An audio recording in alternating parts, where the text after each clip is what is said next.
तो दोस्तों आज हो गया है 16 अगस्त 2020। बिहार समेत देश दुनिया की बड़ी और ताज़ा समाचार लेके आए सिर्फ आपके लिए। चलिए फटाफट खबर शुरू करते हैं। उससे पहले अगर चैनल को अब तक सब्सक्राइब ना किया हो तो फटाफट चैनल को सब्सक्राइब कर दे, लाइक कर दे, शेयर कर दे ताकि इसी तरह की खबर आप हर रोज़ देख सके। चलिए शुरू करते हैं आज की पहली बड़ी खबर।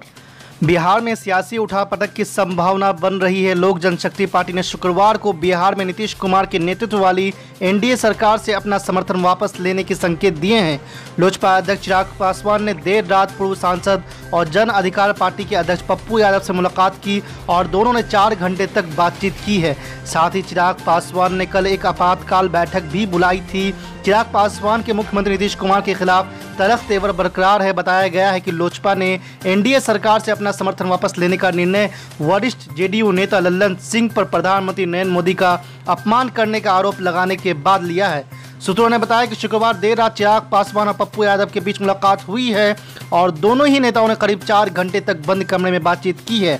हालांकि दोनों के बीच किस बात को लेकर चर्चा हुई है इसकी जानकारी नहीं दी गई है, लेकिन माना जा रहा है कि पासवान और पप्पू यादव के बीच बिहार में थर्ड फ्रंट बनाने को लेकर चर्चा हुई है। हालांकि अगर दोनों ही नेता थर्ड फ्रंट को लेकर सहमत होते हैं तो बिहार में सपा बसपा समेत कई छोटे दलों को लेकर गठबंधन होने की संभावना है। राजनीतिक विशेषज्ञों का मानना है कि अगर ऐसा होता है तो बिहार की सियासत में बड़ा बदलाव देखने को मिलेगा। आज की दूसरी बड़ी खबर। 2 बार के विश्व कप विजेता भारत के पूर्व कप्तान महेंद्र सिंह धोनी ने शनिवार को अंतर्राष्ट्रीय क्रिकेट को अलविदा कहकर पिछले 1 साल से उनके भविष्य को लेकर लग रही अटकलों पर विराम लगा दिया है। गैर पारंपरिक शैली में कप्तानी और मैच को अंजाम तक ले जाने की कला के साथ ही महानतम क्रिकेटरों के इस जमात में खुद को शामिल करने वाले महेंद्र सिंह धोनी के इस फैसले के साथ ही क्रिकेट के एक युग का भी अंत हो गया है। महेंद्र सिंह धोनी के इस फैसले पर भारत के दिग्गज क्रिकेटर सचिन तेंदुलकर और वीरेंद्र सहवाग और बीसीसीआई अध्यक्ष सौरव गांगुली ने रिएक्शन दिया है। सचिन तेंदुलकर ने ट्वीट करते हुए कहा है कि तुम्हारा भारतीय क्रिकेटर में योगदान अभूतपूर्व है। 2011 में विश्व कप जीतना मेरा ज़िंदगी का सबसे खास पल है। आपको और आपके परिवार को दूसरी पारी के लिए बहुत बहुत शुभकामनाएं। आज की तीसरी बड़ी खबर। 74वें स्वतंत्रता दिवस के मौके पर कांग्रेस अध्यक्ष सोनिया गांधी ने देशवासियों को शुभकामनाएं देने के साथ ही प्रजातांत्रिक और संवैधानिक मूल्य को किनारे करने का आरोप लगाते हुए मोदी सरकार को कटघरे में खड़ा किया है। सोनिया गांधी ने देशवासियों को दिए अपने संदेश में कहा कि हमने बीते 74 वर्षों की संवैधानिकता में अपने प्रजातंत्र के मूल्य को समय समय पर परीक्षा की कसौटी पर परखा है और उसे निरंतर परिपक्व किया है। सोनिया गांधी ने कहा कि आज ऐसा प्रतीत होता है कि सरकार प्रजातांत्रिक व्यवस्था, संविधान मूल्यों एवं स्थापित परंपराओं के विपरीत खड़ी है। भारतीय लोकतंत्र के लिए भी ये परीक्षा की घड़ी है। लद्दाख में चीनी घुसपैठ की गंभीरता पर अपनी चिंता का इजहार करते हुए कांग्रेस अध्यक्ष ने कहा है कि आज कर्नल संतोष बाबू और हमारे 20 जवानों की गलवान वैली में वीर गति को 60 दिन बीत चुके हैं। उनका स्मरण करते हुए सरकार से आग्रह कर रही हूँ कि वो उनकी वीरता का उचित सम्मान दे। आज की चौथी बड़ी खबर। ऑल इंडिया मजलिस इत्तेहादुल मुस्लिमीन के अध्यक्ष और हैदराबाद से सांसद असदुद्दीन ओवैसी ने स्वतंत्रता दिवस के मौके पर हैदराबाद में तिरंगा फहराया। शहर के मदीना सर्कल पर पहुंचे असदुद्दीन ओवैसी ने झंडा फहराया और लोगों को स्वतंत्रता दिवस की मुबारकबाद दी। साथ ही आपको बता दें कि असदुद्दीन ओवैसी ने अपने सैकड़ों समर्थकों संग पहुंचकर शहर के मदीना सर्कल पर तिरंगा फहराया। इसके बाद ओवैसी समेत सभी ने राष्ट्रगान गाया।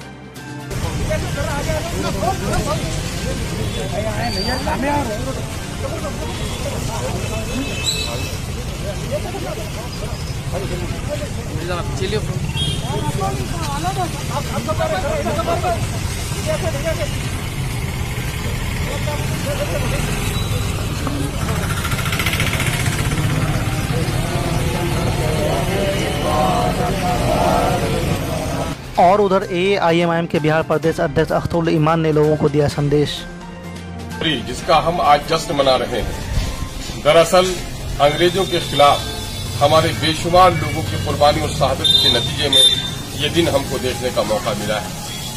आज आजादी, हकीकी तौर पर आजादी क्या है और अमली तौर पर आज आजादी किस तरह का है मुल्क में, 2 बातें आज मैं कह रहा हूं।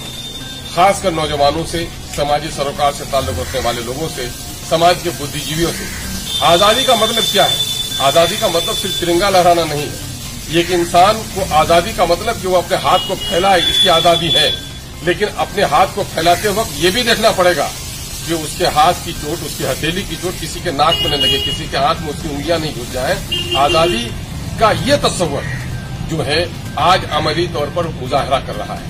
आज आजादी है लोगों को गालियां देने की आजादी, इंसाफ से जीने की आजादी नहीं है। आज हम सीमांचल में रहने वाले लोग आजाद हिंदुस्तान के मकी हैं। आज हम झंडा फहरा रहे हैं। हमारे पूर्वजों ने कुर्बानी देकर मुल्क को आजाद किया है। आज भी दुश्मनों से लड़ने की जरूरत पड़ेगी तो अपना सीना हाजिर है। लेकिन जरा दिल पर हाथ रखकर सोचो कि हम कल तक अंग्रेजों को गालियां दे रहे थे कि हमारे बच्चे पढ़ नहीं पा रहे हैं, हमारे बीमार सिसक रहे हैं, तुम कुत्तों को केक खिलाते हो, हमारे लोग भूखे मर रहे हैं।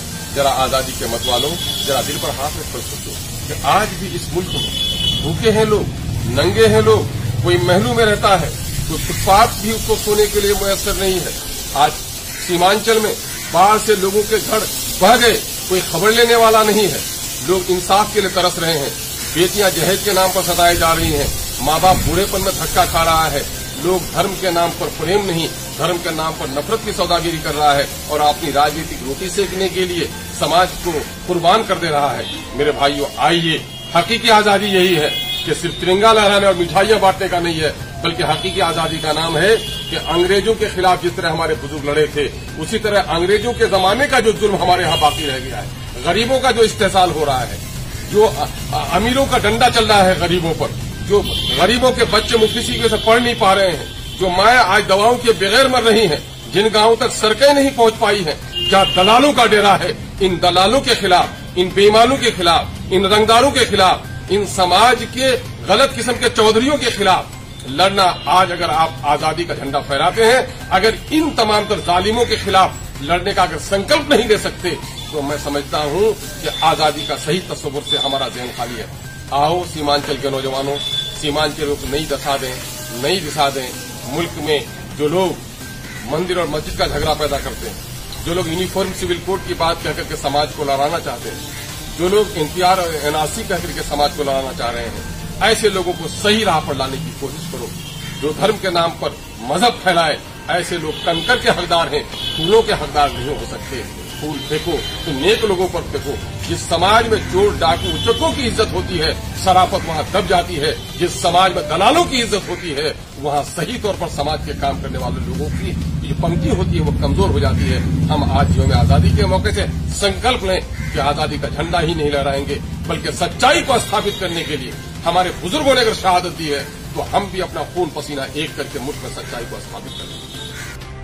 आज की छठी बड़ी खबर, जाप पार्टी के सुप्रीमो पप्पू यादव ने एक बार फिर से बिहार सरकार पर जमकर निशाना साधा है। ये जो लूटने वाला आदमी है, लूट करके जिसके पास पैसे हैं, उनको समझ में नहीं आती है इस देश के बारे में। लेकिन जो मिडिल क्लास हैं, जो छोटा छोटा दुकान चलाते हैं, ठेला पर, रिक्शा पर या भाड़ा लेके या अपने घर के नीचे परचून की दुकान, छोटी दुकान, जो 12,000, 15,000, 10,000 रुपया महीना किसी तरह कमा लेता है। 5 महीना लॉकडाउन हो गया, कहां से बिजली बिल देगा, कहां से ईएमआई भरेगा, कहां से होल्डिंग टैक्स देगा। जब परचेजिंग पावर पप्पू यादव के जेब में पैसा बचा ही नहीं, हम दुकान में खरीदने जाएंगे ही नहीं, तो दुकान का सामान कहां से बिकेगा? और जब दुकान का सामान नहीं बिकेगा तो उत्पादन नहीं होगा, तो देश को नाश होगा।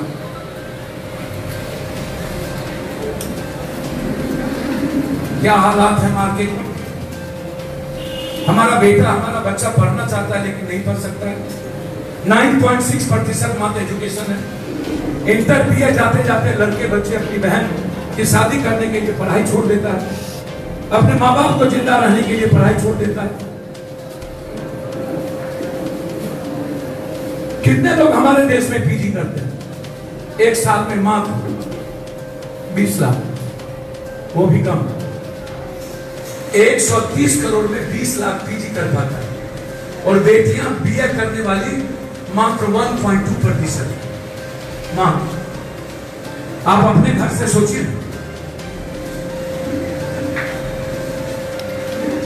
विक्की मेहता जी ज्वाइन कर रही है। अभिषेक जी, मेरा ये सवाल नहीं है, विक्की मेहता में एमपी बनने का, प्राइम मिनिस्टर बनने का सपना देखना।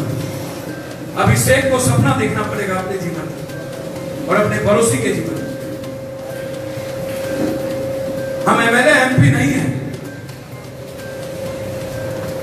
हमसे प्रेस वाला पूछता है कि 12 करोड़ रुपया आप कहां से मजदूरों के अकाउंट में डालते?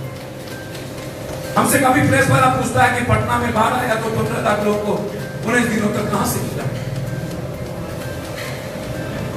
हम 5 महीने से सड़कों पर, जो लोग एसी रूम में हैं सब पॉजिटिव हो गए और हम 40 लाख लोगों से मिल चुके हैं। डेली 4000, 5000, 10,000 लोगों से बाढ़ में मिलते हैं। हम आज तक पॉजिटिव नहीं हुए। हमको क्यों नहीं कोरोना था? सफाई कर्मचारी को कोरोना क्यों नहीं धर? अमित शाह को क्यों? रविशंकर को क्यों? पेट्रोलियम मिनिस्टर को क्यों? नीतीश कुमार के घर में 18 क्यों? बीजेपी के ऑफिस में 176 क्यों? आरसीपी सिंह को क्यों? मेघवाल को क्यों? अमिताभ किसी से नहीं मिला उसको क्यों? प्रिंस चार्ल्स को क्यों? पप्पू यादव को क्यों?